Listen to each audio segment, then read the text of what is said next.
Hindi lang pala pangbubudol ang ginawa ni Digong sa Pilipinas kung hindi paghuhudas sa ating bansa. Paano to nangyari mga bay? Pag-usapan natin yan maya-maya lang pagkatapos ng ating intro.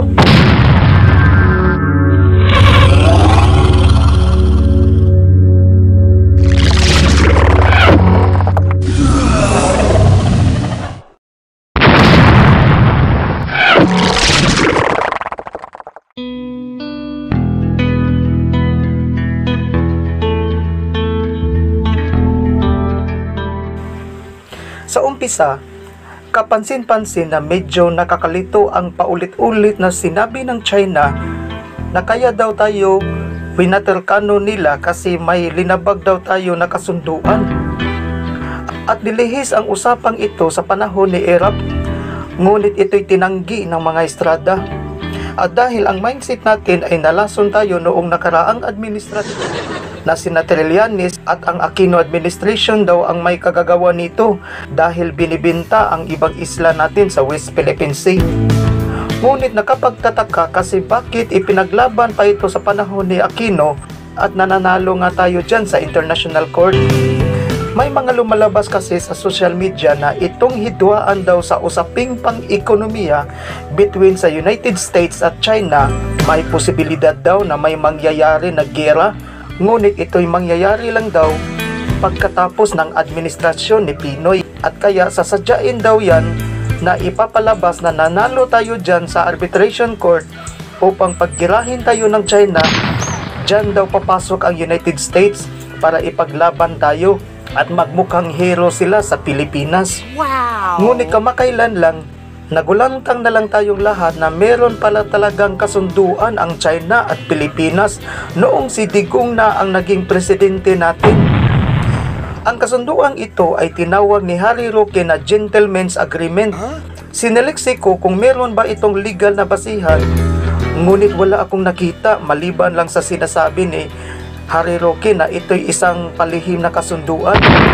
Kaya pala itong paulit-ulit na sinabi ng China na meron tayong nilabag na kasunduan.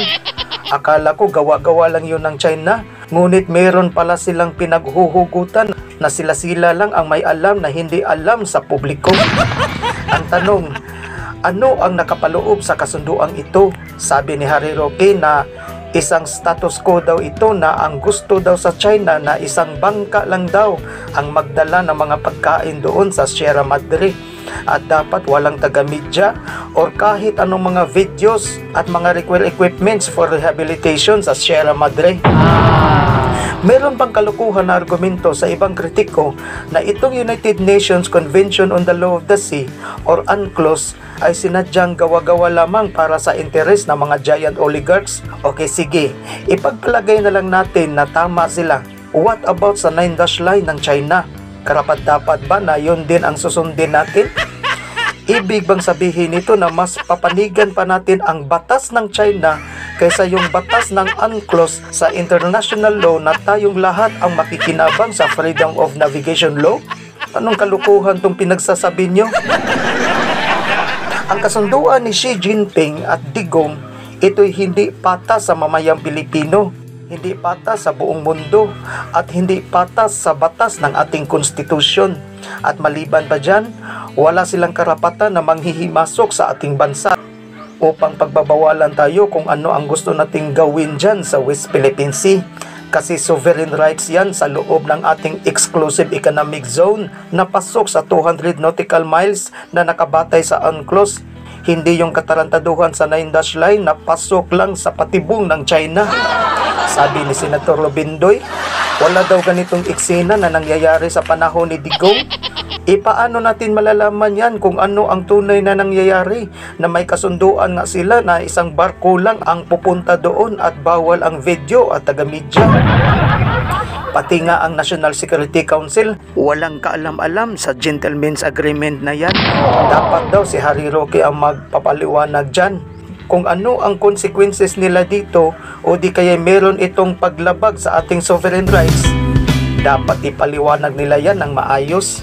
Samantalang magpapatupad ng maximum tolerance ang ating gobyerno according to international law at hanggang maaari na maiiwasan ang giyera, Gustong ipatawag ng ating gobyerno ang lahat na peace facilitator upang pagbuklurin ang usaping pangkaunlaran sa mapayapang pamamaraan.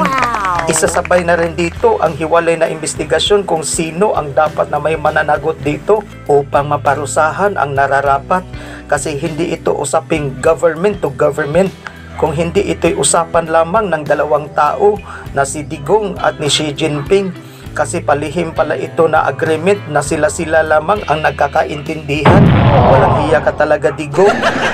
Pinudol nyo ang sambayan ng Pilipino. Ano ba ang kasalanan ng mga tao sa inyo porket ignorante ang mga taong sumusuporta sa inyo? Kung kaya't ganon-ganon na lamang kababa ang pagtingin nyo sa mga supporter sa inyo?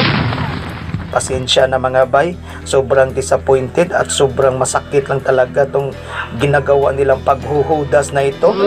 Hanggang dito na lang mga bay, at sa susunod na episode natin, rock and roll na tong tanan mga bay.